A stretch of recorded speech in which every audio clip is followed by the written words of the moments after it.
Welcome students, we were discussing one numerical and this was the numerical. If you remember, this was the numerical. We need to analyze this. Actually in examination it is asked determine the displacement vector, but we have decided that since it is only 3 by 3, DOKI was 3, we will find out all the member forces. We will go one step ahead than RTMNU, what RTMNU has asked. Okay, and we will find it out. In examination, don't do it. In examination, if it is asked to find out displacement vector, stop your answer at finding out displacement vector. Don't go beyond what is asked. But since this is our learning period, we will just try to find out members in all the forces, forces in all the members of the particular truss. So we will continue this. We have assembled the global stiffness matrix P global equal to K global delta global. Now again I have to see what is the original structure looks like.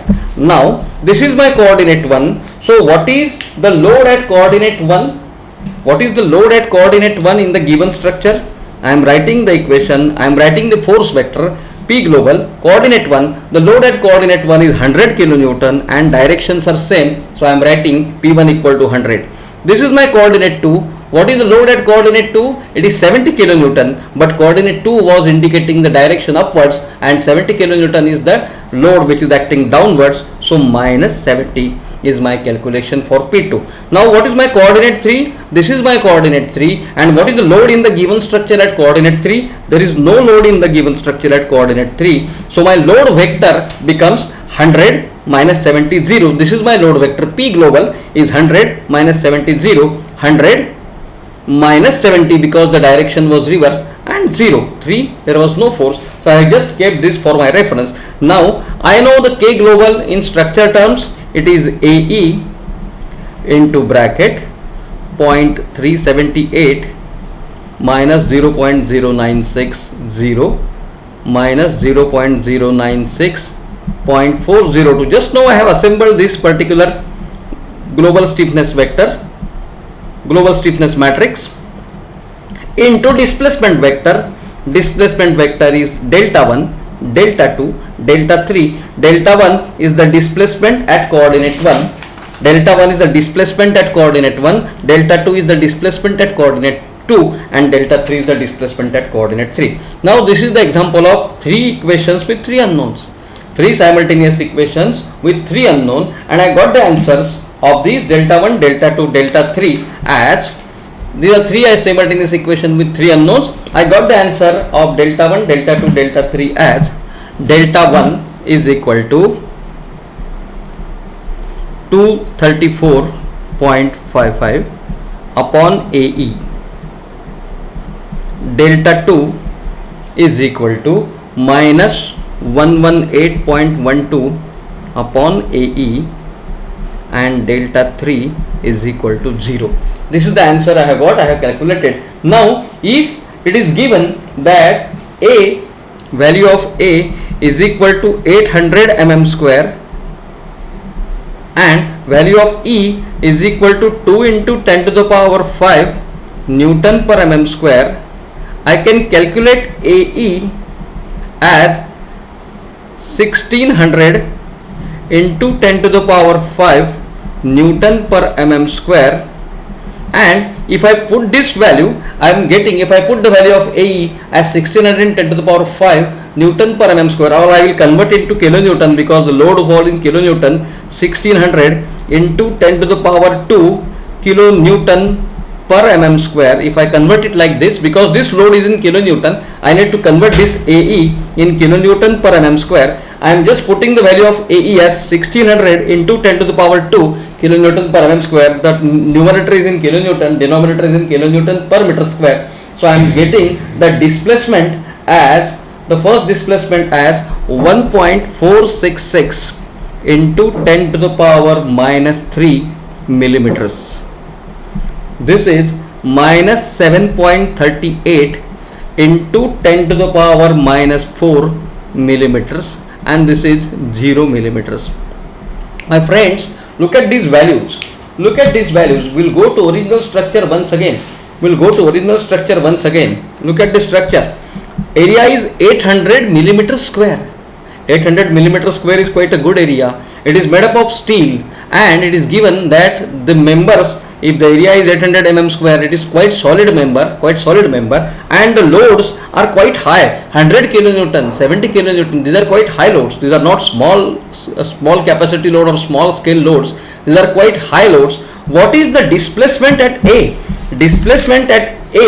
Displacement at this number 1, joint 1, the horizontal displacement is 1.466 into 10 to the power minus 3 millimeters. Such a small displacement, it will get displaced by such a small amount.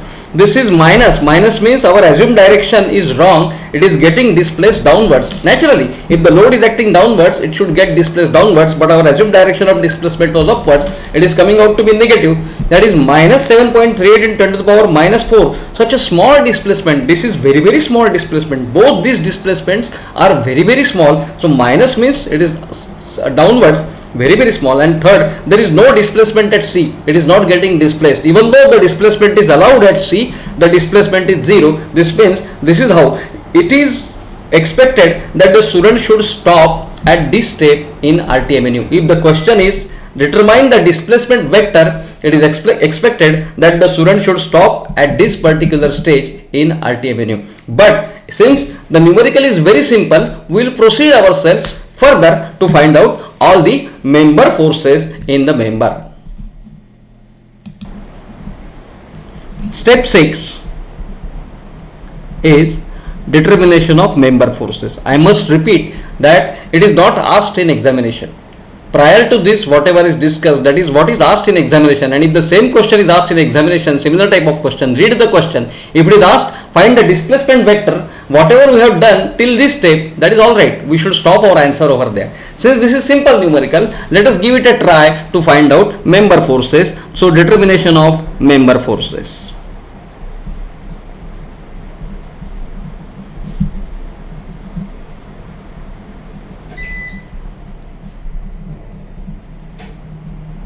Determination of member forces. Now I know the formula. Elemental member force is equal to Tk delta. Elemental member force is equal to Tk delta. Now for my P element AB, I again need that member data to be kept in front of me for my reference. Member data and original structure to be kept in front of me for my reference. Okay, I am keeping that member element AB. Okay, for my reference. Now for a member AB, I can write the K matrix, I can write the T matrix. My friends, I will not write T and K matrix. I am directly writing delta matrix. Now look at this delta. For member AB, what delta matrix shall I write? For member AB, delta matrix will be delta 5, delta 6, delta 7, delta 8. Everybody agree? That is delta 5 is 0, not possible.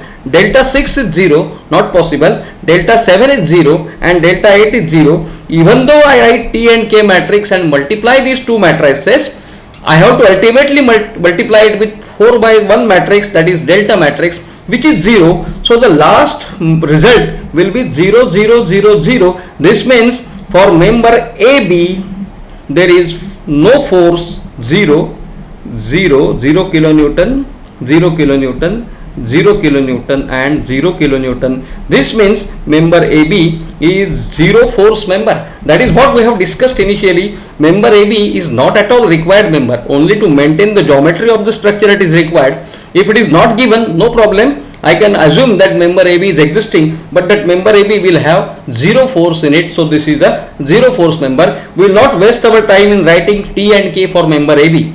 Because even if we write T and K, the delta matrix will be all 0, because delta 5, delta 6, delta 7, delta 8 are all 0. In that case, force in member AB is 0. So we can conclude a member which is supported by hinges at both the ends will always carry 0 force. There is no need to write this T and K and get ourselves involved into multiplication of T and K for member AB.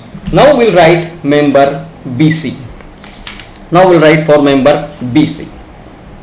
Member BC. So P element BC is equal to T K delta. So what is T matrix for BC? Let us understand what is T matrix for BC. For member BC, I know the formula for T matrix is CS00, CS00, 0 minus S C00, 00CS, 00 minus S C. So this is the formula for T matrix. Now I know this is an identity matrix for BC. Identity matrix means if you multiply anything with identity matrix, the result is the matrix which is getting multiplied itself. So there is no need to write even, but since this is the first example, I am writing this BC. Everybody agree? For AD also, you will get the same identity matrix as T matrix, transformation matrix, because local and global are same. There is no need of transformation matrix for BC and AD because they are oriented in global X direction itself. But since it's the first case, I am writing this. Now I am writing the element stiffness matrix in global terms for BC, AE by 4 into 1 0 minus 1 0 0 0 0 0 minus 1 0 1 0 0 0 0 0 and delta matrix. Now delta matrix for BC I should write delta 7, delta 8, delta 3, delta 4.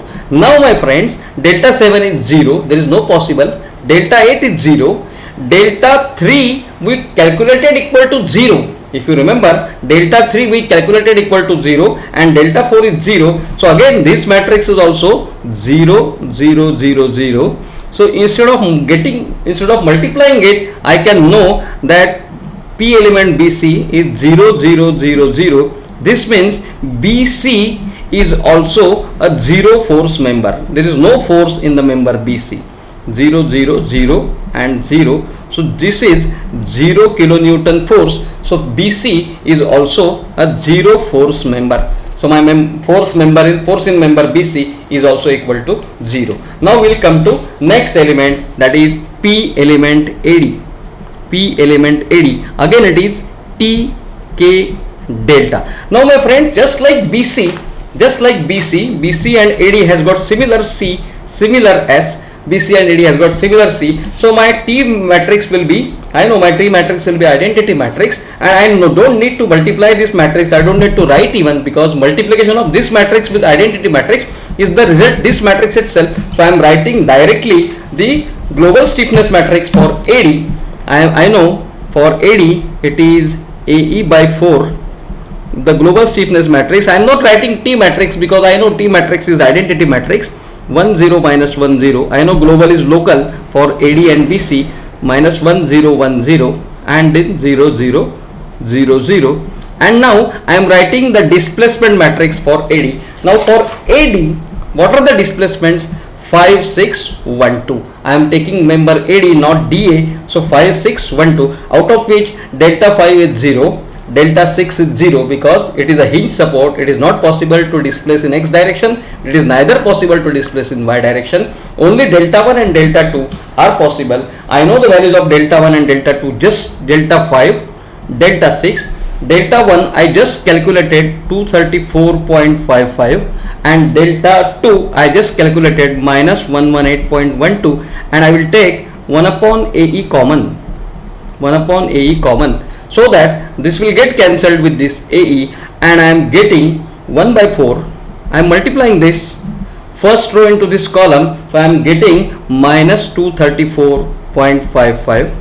If I multiply second row with the column, I am getting 0. If I multiply third row with the column, I am getting 234.55, and last is 0. If I divide it with 4, I am getting the answer minus 58.64, 0 plus 58.64, 0.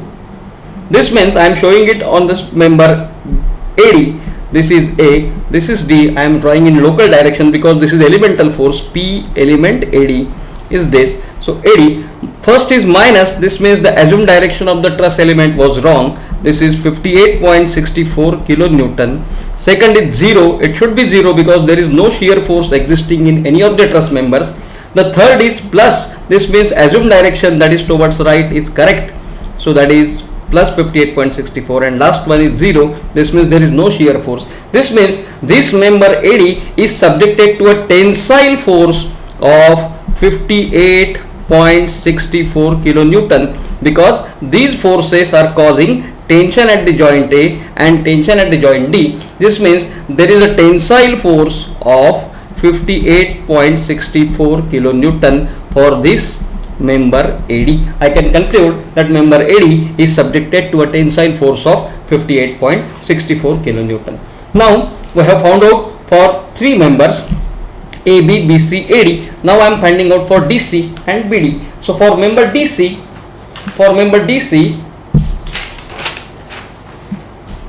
again P element is equal to TK delta.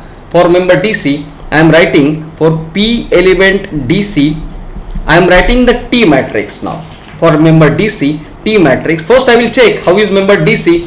Member DC is 1, 2, 3, 4. This means there is no zero term. For AB we have not written T and K and delta, only we have written delta, because 5, 6, 7, 8 everything was 0, but in this case nothing is 0 except 4. So I am writing this matrix, ये मैं ईमानदारी से लिखूंगा पूरा, that is T matrix for DC. I know the formula for T matrix is CS00. So CS00 0 1 0 0 minus SC00 0 0 CS 00 minus SC.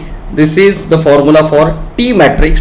Now K matrix for DC, I know I have already written that DC K matrix is AE upon 3 into, I have already calculated global K matrix 0 0 0 0 0 1 0 minus 1 0 0 0 0 0 minus 1 0 1 into delta matrix for CD DC. Delta matrix for DC, I know delta 1, delta 2, delta 3, delta 4. Delta matrix will be delta 1, delta 2, delta 3, delta 4. This is matrix for DC.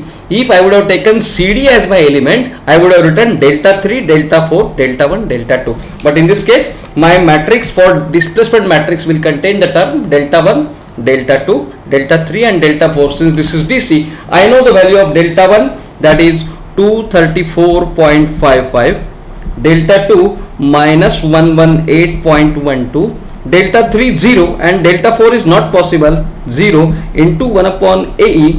This AE will get cancelled with this AE. Okay, and now I have multiplied these two matrices. First I will multiply the 4 by 4 matrix of T into 4 by 4 matrix of K. I will get a result of 4 by 4 matrix, and then I have multiplied this 4 by 4 into 4 by 1. So I am getting P element DC is equal to minus 39.370 plus 39.370. This means I am calculating in local term. This is D, this is C. Okay, this is minus, this means it is acting away or towards left, 39.37. This is 0. All right, there is no shear force. This is plus 39.37. This means it is acting in the direction positive x-axis and 0 kilonewton. This means member DC is also subjected to a tensile force of 39.37, because the forces are acting away from the joints, the forces are creating tension at the joint, and that is why member DC is also subjected to a tensile force of 39.37 kilonewton. So we have concluded for member DC. Now as far as matrix multiplication, I have already provided you with the video yesterday for matrix multiplication. Okay, just look at this matrix multiplication, make it a practice. There is simple video, simple matrix multiplication with maximum elements equal to 0. Okay, so matrix multiplication is not a big thing. Only thing you need to practice it with twice or thrice with any arbitrary values, and then you will be mastering that particular art. So last element that is left. Now I have just done AB, BC, AD, DC. Now I will go for member BD. So this is member BD. This is about member BD. P element BD. P element BD is equal to TK delta. Again the formula is same. TK delta. T K global, delta global. So P element BD is TK delta. Now T, I know the formula for T, that is equal to CS00. So CS, C is 0.8, S is minus 0.6, 0, 0, right? Then minus S, that is minus of minus will become plus, C 0 0, 0 CS and 0 minus SC into K matrix for BD AE upon 5 into K matrix. That K matrix I have already written it, 0.64 minus 0.48 minus 0.64 0.48 minus 0.48 minus 0.64 0.48 0.36 0.48 minus 0.36 0.48 minus 0.36 0.64 minus 0.48 and last one is 0.36. This is complete matrix into delta. What delta I should write for BD? Now look at BD. Look at BD. BD. If I would have taken DB, I would have written 1278. Now since it is BD, I should write delta 7, delta 8, delta 1, delta 2. Now I know delta 7 is 0, delta 8 is 0. I know the value of delta 1 is 234.55.